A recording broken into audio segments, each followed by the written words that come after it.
আজকে আপনাদেরকে নতুন গাড়ি দেখাতে নিয়ে আসলাম। দেখতে পাচ্ছেন যে শুধু লাল আর লাল, আর গাড়িগুলা দেখতে পাচ্ছেন সারি সারি ভাবে সাজানো রয়েছে। এটি হলো আরবা গাড়ি। এই আরবা গাড়ি এর আগে আমরা অনেক ভিডিও দিয়েছি, বাট এই গাড়িটাই অনেক কিছু আপডেট হয়েছে। পুরো ভিডিও আমাদের বড় একটি ভিডিওতে দেওয়া আছে, সবকিছু দেখলে আপনি বুঝে যাবেন। তো সাধারণভাবে এই গাড়িটাই ব্যবহার করা হয়েছে 5টি লিড অ্যাসিড ব্যাটারি, একটি 1500 ওয়াটের শক্তিশালী দাতাই কোম্পানির মোটর এবং একটি 1500 ওয়াটের কন্ট্রোলার। এই গাড়িটি ঘন্টায় স্পিড ওঠে 55 থেকে 60 কিলোমিটার ঘন্টায় এবং এক চার্জে চলতে পারে 150 থেকে 170 কিলোমিটার পর্যন্ত।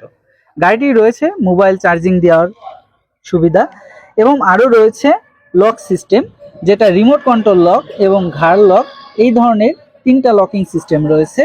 এছাড়া এই গাড়িটা ফুল মেটাল হওয়ার কারণে গাড়িটি দেখতে খুবই আকর্ষণীয় এবং এই গাড়িগুলো কোথাও ভেঙে চুরে যাওয়ার কোনো ভয় থাকে না। এছাড়া এই গাড়িগুলো কিন্তু আপনি চাইলে সম্পূর্ণ এই পর্দা দিয়ে আপনি এটাকে ঢেকে রাখতে পারবেন। বৃষ্টির দিনে যাত্রী বা ড্রাইভারের কোনো সমস্যা হবে না। গাড়ির পেছনটা যদি আপনাদেরকে একটু দেখাই, গাড়ির পেছনটাও কিন্তু স্টাইলিশ, দেখতে পাচ্ছেন খুবই সুন্দর একটি গাড়ি।